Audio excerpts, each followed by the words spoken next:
एक लड़की, एक मुर्दा घर और एक ऐसा शैतान जो सिर्फ शरीर पर ही नहीं दिमाग पर भी कब्जा कर लेता है। रिबेका को लगता था कि ये सिर्फ एक जॉब है, लेकिन उसे बिल्कुल भी अंदाजा नहीं था कि हर एक डेड बॉडी के साथ एक खौफनाक राज छुपा है। आखिर कौन है ये शैतान और क्या रिबेका बच पाएगी या बन जाएगी उनका अगली शिकार। हेलो दोस्तों, आज मैं एक्सप्लेन करने वाली हूँ 2026 नई मूवी द मर्चुरी असिस्टेंट को। तो शुरू करने से पहले प्लीज मेरी चैनल को सब्सक्राइब कर देना और वीडियो पसंद आए तो उसे लाइक करना। अब बिना किसी देरी के मूवी के एक्सप्लेनेशन की तरफ जाते हैं। कहानी की शुरुआत में हम रिबेका नाम की एक लड़की को देख पाते हैं जो कि आज डॉक्टर रेमंड से मिलने मुर्दा घर में आई हुई थी। दरअसल आज रिबेका का इंटरव्यू है और वो पोस्टमार्टम करके डॉक्टर रेमंड को दिखाना चाहती थी कि वो अपने काम में कितनी काबिल है। अब मॉर्ग यानी कि मुर्दा घर में डॉक्टर रेमंड काफी समय से अकेले ही काम करते थे। दरअसल ये गांव में एक ही मॉर्ग था जहां गांव की सारी बॉडीज को पोस्टमार्टम के लिए लाया जाता है। अब वहीं हम रिबेका को देखते हैं जो कि काफी अच्छी तरीके से अपना काम करती है। ये देखकर डॉक्टर रेमंड खुश होते हैं और उसके काम के लिए रिबेका को असाइन कर लेते हैं। जिसके बाद वो रिबेका को कहते हैं कि सब कुछ क्लीन करके मुझे ऑफिस में मिलो। जिसके बाद रिबेका पूरी तरीके से ऑपरेशन थिएटर को क्लीन करती है और वो बॉडी को फ्रीजर में रखती है। तभी उसे चक्कर आने लगते हैं, वो समझ नहीं पाती कि आखिर उसे क्या हो रहा है। लेकिन इस चीज पर ध्यान ना देते हुए वो अपने काम में लगी रहती है। अब वो तहखाने को देखती है जिसे देखकर उसे ऐसा लगता है कि शायद वहां पर दवाइयां रखी जाती होगी, इसलिए वो नीचे जाती है। मगर तभी डॉक्टर रहमत नीचे से ऊपर आते हैं। वो उसे कहते हैं कि आगे से मुझसे पूछे बिना तुम यहाँ पर कभी मत आना। रिबेका को लगता है कि शायद यहाँ ऐसी दवाइयां होगी जिसके बारे में वो मुझे नहीं बताना चाहते, इसलिए वो वहां से चली जाती है। मगर तभी हम तहखाने में किसी अजीब से क्रीचर को देख पाते हैं। खैर, डॉक्टर और रिबेका दोनों ही ऑफिस में होते हैं जहां डॉक्टर कहते हैं कि बधाई हो, अब से तुम यहाँ पर काम करने आ सकती हो। साथ ही वो उसे कहता है कि तुम्हें यहाँ पर जितनी भी बॉडी आए उसका पोस्टमार्टम करना होगा और रिपोर्ट तैयार करनी होगी और वो रिपोर्ट को उस बॉडी की फैमिली मेंबर को भी सौंप देनी होगी। लेकिन अगर कोई बॉडी लेने नहीं आता तो हमें खुद ही उसका अंतिम संस्कार करना होगा। अब रिबेका को हम देखते हैं जो कि बहुत ज्यादा खुश थी इस नौकरी के मिलने पर। वो उनसे कहती है कि वो बहुत अच्छे से दिल लगाकर काम करेगी और शिकायत का मौका नहीं देगी। अब डॉक्टर कहता है कि तुम्हारी ड्यूटी सिर्फ सुबह की ही रहेगी और रात में तुम अपने घर चले जाना। रात को मैं सारा काम संभाल लिया करूंगा। अब रिबेका काफी ज्यादा खुश होकर अपने घर जाती है। दरअसल काफी समय के बाद रिबेका को कोई अच्छी जॉब मिली थी और हमें रिबेका के पास्ट के बारे में कुछ इन्फॉर्मेशन पता चलती है। जैसे कि रिबेका को नशे की बहुत बुरी लत थी। वो हमेशा ही नशे में रहती थी जिस वजह से उसके पिताजी बहुत दुखी रहते थे और अब वो इस दुनिया से चल बसे हैं। जिसके बाद रिबेका ने अपनी जिंदगी को सुधारने की कोशिश की है। वो रिहैब सेंटर में जाने लगी और धीरे धीरे अब वो नशा करना पूरी तरीके से छोड़ चुकी है। वो अपनी जिंदगी को अच्छी तरीके से जीना चाहती है। आज फिर से वो रिहैब सेंटर में जाकर अपनी कहानी सबको बताती है कि किस तरह उसने नशा पूरी तरीके से छोड़ दिया है और अपनी जिंदगी में वो आगे बढ़ना चाहती है। अब यह सुनकर उसकी दोस्त कैलेरी बहुत ज्यादा खुश होती है और रिबेका से कहती है कि मैं तुम्हारे साथ हूँ, तुम्हें जब भी मेरी जरूरत हो मुझे बस एक कॉल कर देना, कभी भी खुद को अकेला मत समझना। खैर, अब रात में रिबेका अपने घर जा रही थी तभी उसे डॉक्टर का कॉल आता है। वो उससे कहता है कि आज नाइट की ड्यूटी रिबेका को ही संभालनी होगी क्योंकि वो किसी काम से शहर से बाहर जा रहे हैं और उन्हें आने में लेट होगा। जिससे रिबेका मुर्दा घर में पहुंचती है। वो वहां पर बॉडीज को चेक करती है, साफ सफाई करती है और वहां पर रिपोर्ट्स को बना रही थी। तभी डॉक्टर का उसे कॉल आता है जो कि उसे पूछता है कि तुम ठीक तो हो ना। जहाँ रिबेका कहती है कि हाँ वो एकदम ही ठीक है। जिसके बाद वो अपने काम में लग जाती है। तभी उसे कुछ महसूस होता है। उसे विंडो के पास कुछ साया नजर आता है मगर उसे लगता है कि शायद वो कुछ ज्यादा ही सोच रही है, इसलिए वो उसे इग्नोर करके वहां से चली जाती है। वो बैठकर किताब पढ़ने लगती है। तभी उसे फिर से चक्कर आने लगते हैं और तभी फोन की घंटी बजती है। रिबेका कॉल उठाती है तो कॉल पर उसके मरे हुए पापा थे। वो उससे कहते हैं कि तुम्हारी वजह से ही मैं आज इस दुनिया में नहीं हूँ। दरअसल दोस्तों, नशे की लत की वजह से रिबेका कई दिनों तक घर पर नहीं आई थी। इसलिए उसे ढूंढने के लिए उसके पापा जंगलों में गए थे जहाँ किसी जंगली जानवर ने अपना शिकार उन्हें बना लिया था। है अब यहाँ पर अपने पापा की आवाज सुनकर रिबेका काफी ज्यादा डर जाती है और वहीं पर बेहोश हो गई थी। कुछ ही देर के बाद जब उसकी आँख खुलती है तो वो अपने आप को अपने घर में पाती है। ये देखकर वो सोच में पड़ जाती है कि आखिर वो यहाँ पर कैसे पहुंची, क्योंकि वो तो मॉर्ग में थी। जिसके बाद उसका सर में बहुत तेज दर्द हो रहा था। अब तभी उसके घर की बेल बजती है। वो देखने जाती है तो पीछे हम मिरर में देख पाते हैं कि किसी अनजान शक्ति ने लिखा था, लेट मी इन। खैर रिबेका बाहर जाकर दरवाजा खोलती है तो कैलोरी वहां पर आई हुई थी। ये देखकर वो समझ नहीं पाती कि आखिर वो यहाँ पर क्यों आई है। वो उससे पूछती है तो कैलोरी उसे बताती है कि तुमने ही तो मुझे कॉल कर कर यहाँ पर आने को कहा। ये सुनकर रिबेका समझ नहीं पाती कि आखिर ये सब क्या हो रहा है। पहले तो वो मॉर्ग से घर कब आई उसे ये याद नहीं, साथ ही कैलोरी को उसने कब कॉल किया।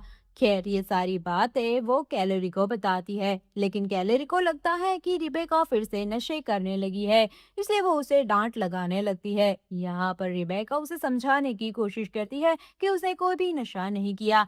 अब यहाँ पर रिबेका की और कैलोरी के बीच में बातों ही बातें में बहस होने लगती है। यहाँ पर रिबेका को गुस्सा आने लगता है और उसकी आंखों का कलर एकदम ही अलग हो चुका है, मानो कि किसी शैतान का कब्जा उसके ऊपर हो। गुस्से में आकर वो कैलोरी को खत्म कर देती है। जिसके बाद जब उसे होश आता है तो वो समझ नहीं पाती कि उसने आखिर कैलोरी को खत्म क्यों किया। जल्दी से वो डॉक्टर को कॉल लगाती है और उन्हें सारी सिचुएशन बताती है।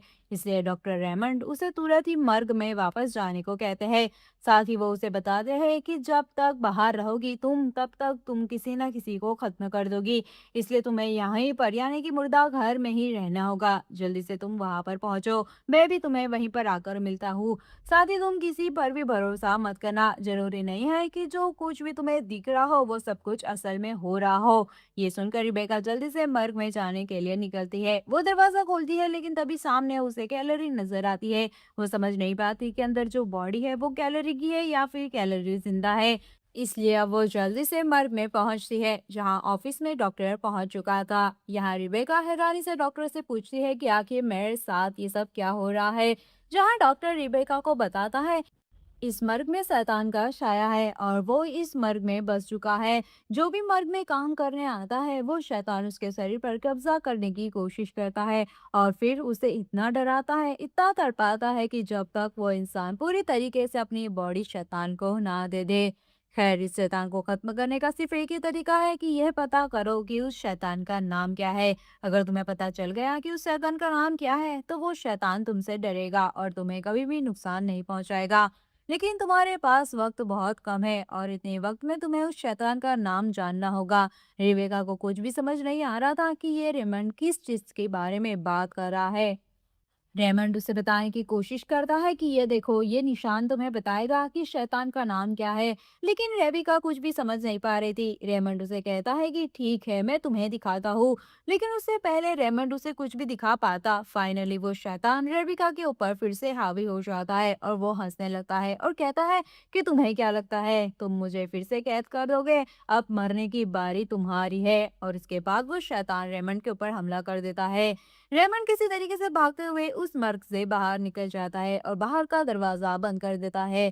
जब शैतान ये देखता है कि रेमंड भाग चुका है तो वो रिबेका का शरीर छोड़ देता है। अब रिबेका को होश आता है तो वो मर्ग में पूरी तरीके से अकेली हो चुकी थी। रिबेका को समझ नहीं आता कि वो अब क्या करे, क्योंकि पूरा मर्ग खाली था और वो सिर्फ अकेली थी मुर्दा घर में। अब रिबेका को शैतान के हंसने की आवाज सुनाई देने लगती है, जो कि उससे कहता है कि रिबेका, तुम्हारे पास सिर्फ कुछ ही वक्त बाकी है, उसके बाद तुम्हारा शरीर मेरा हो जाएगा। ये सुनकर रिबेका बहुत ज्यादा डर जाती है, लेकिन उसे अब जल्दी ही कुछ करना होगा, वक्त काफी कम रह गया था। इसलिए वो अब डिसाइड करती है कि वो उस शैतान का नाम जानकर ही रहेगी। वो डॉक्टर की सारी लिखी हुई किताबों को देखने लगती है। तभी शैतान का खेल शुरू हो जाता है। वो उसकी मरी हुई दादी का रूप लेकर उसे डराने लगता है। उसकी दादी उससे कहने लगती है कि तुमने ही अपने डैडी को खत्म कर दिया, तुम्हारी वजह से ही वो मारे गए। तो वहीं दूसरी ओर शैतान उसके डैडी का रूप लेकर कहने लगता है कि लो, मैं वापस आ गया, क्या आप फिर से तुम मुझे मारना चाहोगी? वो ऐसा कर कर रिबेका पर हमला कर देता है, लेकिन वो किसी तरह बच जाती है, मगर उसके पैरों में बहुत ज्यादा चोट लग चुकी थी। अब शैतान एक मरी हुई बॉडी में चला जाता है और रिबेका के पास आने की कोशिश करता है। रिबेका भागना चाहती थी और वो उस बॉडी को किसी तरह से फ्रीजर में बंद कर देती है। अब फिर से फोन बजने की आवाज सुनाई देने लगती है। रिबेका कॉल उठाती है तो सामने डॉक्टर रेमंड था, जो कि उससे कहता है कि अगर तुम्हें इन सब से बाहर निकलना है तो उस बॉडी में अपना खून लगाओ जिस बॉडी में शैतान की आत्मा है। उस बॉडी में तुम अपना खून डालोगी तो हमेशा के लिए शैतान उस डेड बॉडी में कैद हो जाएगा और फिर तुम डेड बॉडी को जला देना जिससे शैतान खत्म हो जाएगा। ये सुनकर अब रिबेका ऐसा ही करती है, मगर फिर भी कुछ नहीं होता। शैतान के हंसने की और चिल्लाने की आवाजें उसे फिर भी आने लग रही थी। अब रिबेका को फिर से कॉल आता है। फोन उठाने पर डॉक्टर रेमन था। रिबेका कहती है कि अपने कहने पर मैंने वो सब कुछ भी किया, डेड बॉडी को जला भी दिया, मगर कुछ भी नहीं हुआ। शैतान की आवाजें तो मुझे अभी भी आ रही है। रेमंड उसे कहता है कि मैंने तो तुम्हें अभी पहली ही दफा कॉल किया है, यानी कि पहले जिसने कॉल किया था वो शैतान ही था। रिबेका को साथ शैतान दिमाग की खेल खेल रहा था। खैर डॉक्टर रिबेका से कहता है कि तुम तहखाने में जाओ, वहां मैंने कई सारी स्टडीज की है और उसकी रिकॉर्डिंग की टेप्स वहां पर रखी हुई है। तुम उन टेप्स को देखकर पता करो कि आखिर किस तरह तुम्हें शैतान को खत्म करना होगा। खैर रिबेका अब ऐसा ही करती है और वो तहखाने में जाती है। वहां उसे शैतान हॉन्ट करने लगता है, मगर किसी तरह वो टेप्स को ढूंढ लेती है और ऊपर जाकर टेप्स को शुरू करती है, जिसमें डॉक्टर रेमंड की वीडियो थी, जो कि उसे कह रहे थे कि इस तरह आप अगर श्रापित हो चुके हो तो आपके पास वक्त बहुत कम है। शैतान आपकी बॉडी को पूरी तरीके से काबू में कर ले उससे पहले आपको उस शैतान का नाम जानना होगा। साथ ही वो कहता है कि उसने वैली नाम की एक लड़की जिस पर शैतान का कब्जा था उसे कैद करके उसका खून निकाल कर एक बोतल में रख दिया है। तो जो भी श्रापित है उसे उस खून की बोतल को ले जाकर शैतान को कैद करना होगा एक डेड बॉडी में, और फिर उस बॉडी को नष्ट करना होगा और उसकी बॉडी पर निशान बनाना होगा जिससे कि वो शैतान कभी वापस लौट कर ना आ सके। अब रिबेका ऐसा ही करती है। फिर से वो रिचुअल करने लगती है और शैतान को डेड बॉडी में कैद कर देती है, जिसके बाद वो उसकी बॉडी पर लोगो बना देती है, जिससे ना चाहते हुए शैतान रिबेका को अपना नाम बताता है। उसका नाम जानने के बाद वो उसका नाम लिखकर जलाती है और फिर बाद में डेड बॉडी को फाइनली जला देती है, जिससे कि वो शैतान अब जा चुका था। मगर तभी उसे तहखाने से फिर भी कुछ आवाजें सुनाई देने लगती है, जिससे रिबेका तहखाने में जाती है तो उसे वही लड़की वैली नजर आती है जिसका खून उसने शैतान के अंदर डाला था। उसे लगता है कि रेमंड ने उसे पहले कैद इसलिए किया था क्योंकि वो शैतान का कब्जा उस लड़की पर था, लेकिन अब जब शैतान जा चुका है तो वो वैली को आजाद कर देती है। मगर तभी हम देख पाते हैं कि वो लड़की का चेहरा धीरे धीरे शैतान की तरह बनते जा रहा था। वो रिबेका को मारने आगे बढ़ती है, लेकिन तभी एंड वक्त पर रेमंड वहां पर आ जाता है। रेमंड ने अपनी बॉडी पर शैतान के नाम का टैटू करवा रखा था, जिससे वो शैतान डरती है और रेमंड उसे फिर से कैद कर देता है।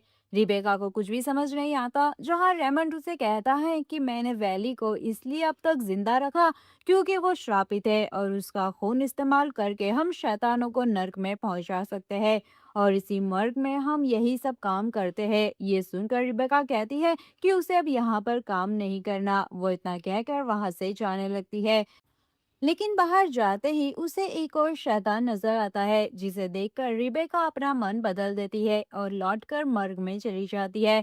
यानी कि वो अब इस काम को जारी रखने का डिसाइड कर चुकी थी। दोस्तों यही थी इस मूवी की कहानी। मेरे ख्याल से इस स्टोरी का पार्ट 2 जरूर आएगा जिसमें रिबेका शैतानों का सामना करेगी। तो यही थी द मॉर्चरी असिस्टेंट मूवी की कहानी। कैसी लगी आपको मुझे कमेंट करके जरूर बताना। मिलते हैं नेक्स्ट वीडियो के एक्सप्लेनेशन में, तब तक के लिए अपना ध्यान रखिए। Bye bye.